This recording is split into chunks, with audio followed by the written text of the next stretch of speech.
Hey, it's Jessica, and welcome to This Ain't Sunday School. Today's story is one of my favorites. It's David and Goliath.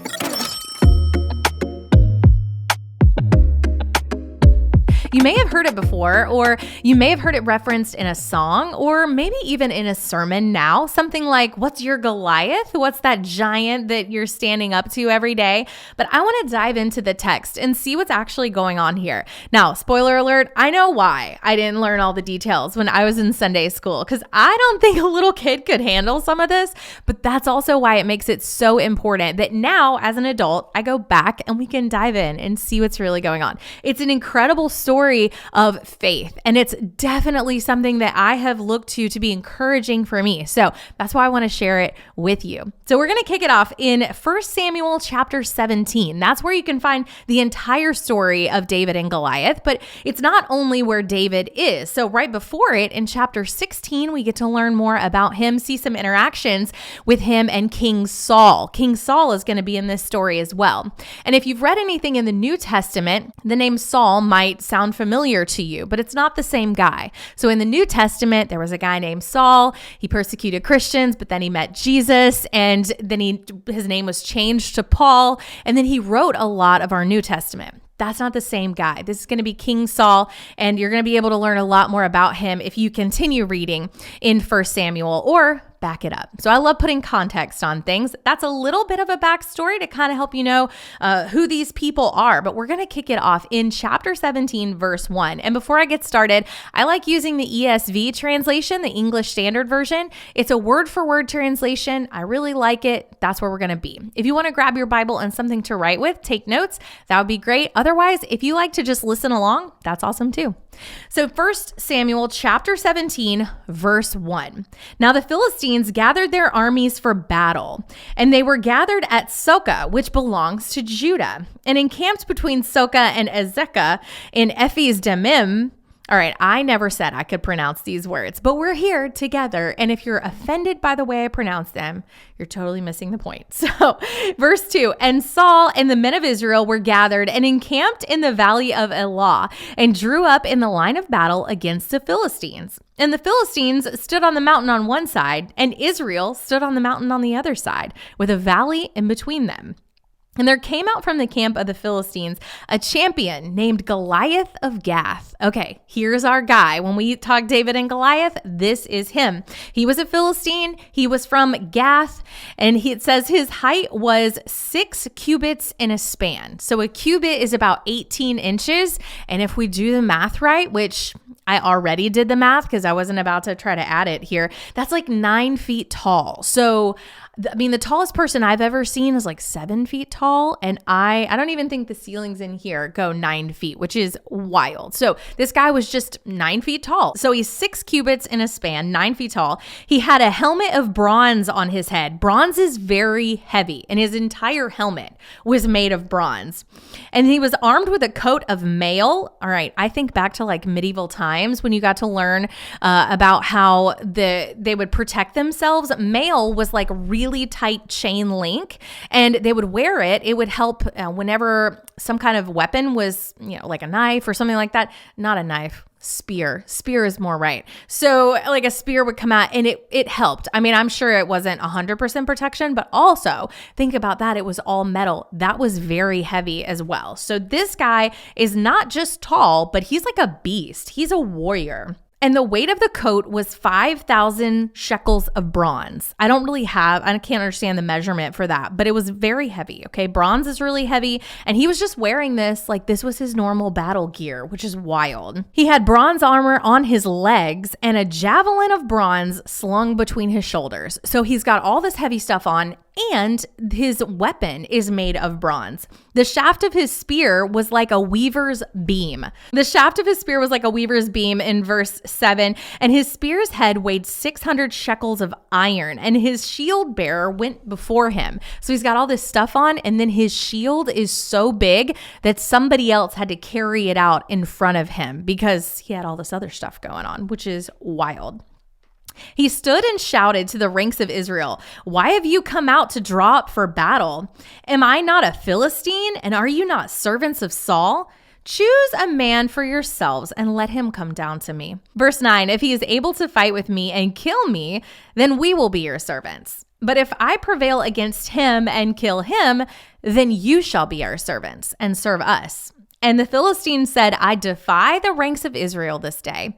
Give me a man that we may fight together. When Saul and all Israel heard these words of the Philistine, they were dismayed and greatly afraid. So what's happening is they're there for battle, but there's not exactly a battle right now. You've got the Philistines on one side, you've got Israel on the other. There's this valley in between them. And instead of them actually fighting each other every day, this giant comes out and he's like, no, we're going to make this simple. This is paraphrase. We're going to make this simple. You just send out one guy, fight me. And whoever wins the whole thing. That's a pretty big deal. Okay. It wasn't just these two people are fighting and then, okay, one of them's going to die kind of thing. This was for all the marbles. Okay. Whoever said that he was going to go against Goliath held the weight of the entire army on their shoulders.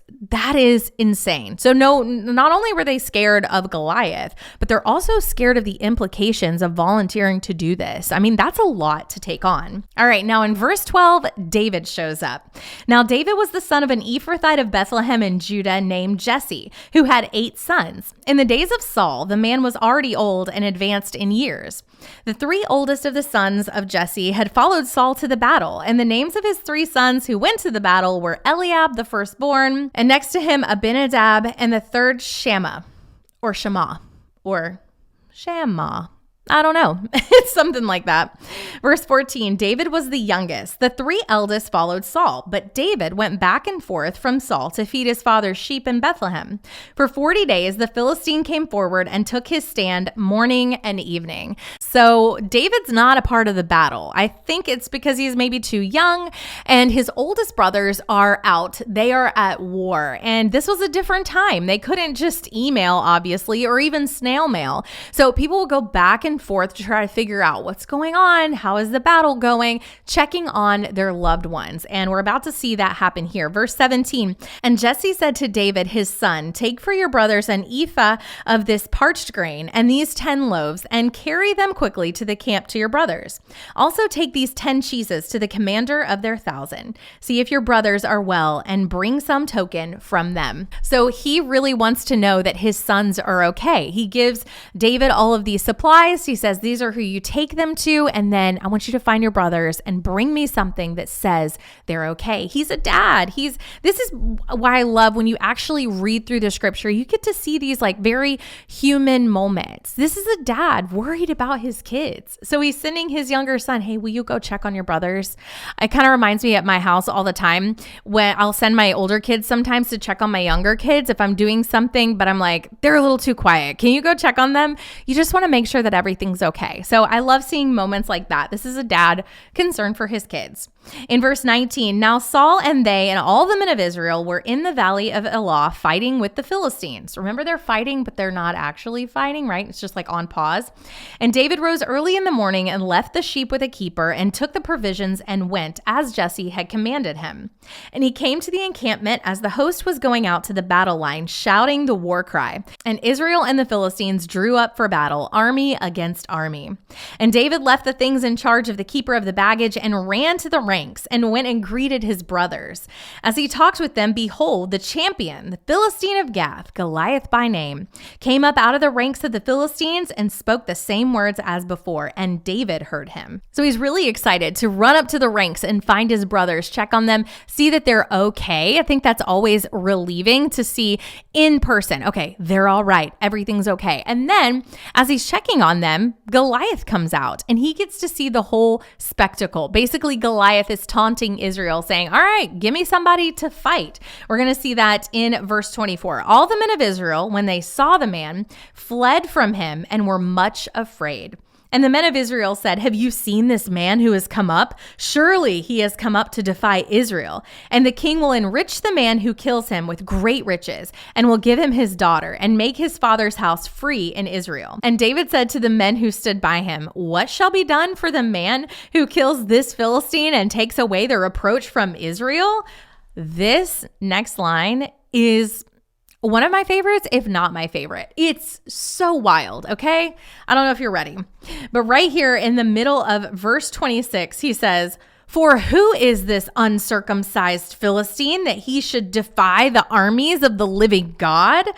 And the people answered him in the same way, "So shall it be done to the man who kills him." Never did I ever think that I'd be saying uncircumcised on a podcast, but it's wild. David, we're going to kind of see the heart of David as we keep going. But when you see that line, if you've never heard it before, I think our first thought has to be, why is he pointing out that he is uncircumcised? Okay, and then this is just my thought over here. I don't know how he knows for sure that he is not circumcised. Like, I don't know how that happened, but I'm just going to go with, for my own personal thoughts, that he's just assuming. Because he was a Philistine, he's assuming. And the reason why he's assuming is because during this time in the Old Testament, if you were circumcised, it was a sign of a covenant with the Lord, that you believed in God. Like, this was the signs of a believer. It is strange. It's weird. I don't know. There's a lot of things, like if you dig a little bit deeper into it, I mean, maybe it had something to do with like cleanliness and that God was, I don't know. And I don't know. So he's referencing the whole circumcision thing because he's basically saying he doesn't even believe in God. It's a weird way of saying it now in today's culture and, just in normal conversation. Obviously, that's not what we would say. But during this time, he would say this and it would be a reminder of, this guy doesn't have a covenant with the Lord. He doesn't believe in him. That's where he's going with that. So if you read that line and you're like, that is weird, it's still a little weird and uncomfortable for me, but that's the reality of what was happening. That's what he's talking about. So after my favorite line, we pick it back up in verse 28. Now Eliab, his eldest brother, heard when he spoke to the men, and Eliab's anger was kindled against David. And he said, "Why have you come down? And with whom have you left those few sheep in the wilderness? I know your presumption and the evil of your heart, for you have come down to see the battle." And David said, "What have I done now? Was it not but a word?" And he turned away from him toward another and spoke in the same way, and the people answered him again as before. This is so funny to me because we learned earlier that Eliab is his eldest brother. And so I think of how I have 4 kids, and I just think about how my oldest and my youngest interact with each other. And this is totally just like a brotherly spat. He's like, "Why did you even come here? Okay. You just wanted to see the battle. Like, why? And now you're stirring everybody up. You're kind of looking like this awesome person because you have all this faith." He was really just trying to dig at him. So I think that's really funny. And I saw that. And again, that's kind of that little bit of humanity that I love to see when it reminds you that these are just regular people. The people that we read about in the Bible were regular people living life, and they happen to be involved in this incredible thing. And so as I read through that, I really see the humanity. We saw it in the dad-son thing, and now we see it in brotherly love and the brotherly spat. In verse 31, when the words that David spoke were heard, they repeated them before Saul, and he sent for him. And David said to Saul, "Let no man's heart fail because of him. Your servant will go and fight with this Philistine." And Saul said to David, "You are not able to go against this Philistine to fight with him, for you are but a youth, and he has been a man of war from his youth."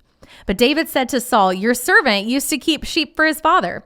And when there came a lion or a bear and took a lamb from the flock, I went after him and struck him and delivered it out of his mouth.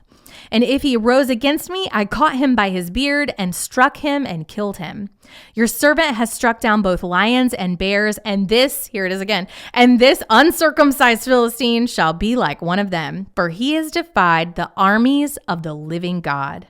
And I want to pause there because if you just read what David said just before this, he sounds a little arrogant. He's like, "Yeah, I did all of this. I'll just knock down this Philistine. No big deal." And if I'm honest, that's kind of the perspective that I took when I was a kid. When I heard this story in Sunday school, it was very much like, David is awesome and he's amazing and we should all be like David. But I didn't have the second part of this to really hold on to and to see where David's faith was coming from. Because David's faith was not coming from himself, at least with the words that he is sharing. So if we continue on in verse 37, it says, "And David said, 'The Lord who delivered me from the paw of the lion and the paw of the bear will deliver me from the hand of this Philistine.'" I want to read that again. "And David said, 'The Lord who delivered me from the paw of the lion and from the paw of the bear will deliver me from the hand of this Philistine.' And Saul said to David, 'Go, and the Lord be with you.'" So it's a very clear statement of where his faith was. I think sometimes we think, well, God has given us these abilities, and because of my abilities that I have, I can do a certain amount of things, or I can take care of some things. But just because God has given us the ability doesn't mean he then abdicates responsibility and doesn't move and work anymore. Just because you have a strength, just because you've been given something in an area, doesn't mean that now you're in charge of that. Like, okay, thanks. I got what I needed. I got the help I needed. Cool. I'll handle it from here. David is saying it was always the Lord that delivered me from these things. And now I have this strength. I was able to prevail against these animals, but it's because the Lord did it. It wasn't just because he practiced a lot. So I thought that was really interesting as I read that. And it really struck me that he was so specific and really wanted everyone to know it was the Lord that delivered me. And because I've seen him deliver me before, this is a part of faith, I know he will deliver me again. The Bible is so incredible in that it reveals to us the character and nature of God. And something about this story, which it's an actual event that actually happened, something about reading this account reminds us of how faithful the Lord is. David was able to go into this battle, as we're about to see, because he believed that God is who he says he is and that he always keeps his promises. And he had promised to deliver them, and he was going to. And so that's what David is leaning on in this. And that's a great testimony for us. We're going to pick back up in verse 38. "Then Saul clothed David with his armor." So the king is like, okay, but you're not just going to go out there. Like, we got to put some armor on you. You need to look like you know what you're doing. He put a helmet of bronze on his head. Remember, Goliath has a helmet of bronze on his head too. Crazy. He has a helmet of bronze on his head and clothed him with a coat of mail. And David strapped his sword over his armor. And he tried in vain to go, for he had not tested them. Then David said to Saul, "I cannot go with these, for I have not tested them." So David put them off. So David was used to fighting a certain way. He had had success in the past when he fought the lions and the bears with apparently just his bare hands.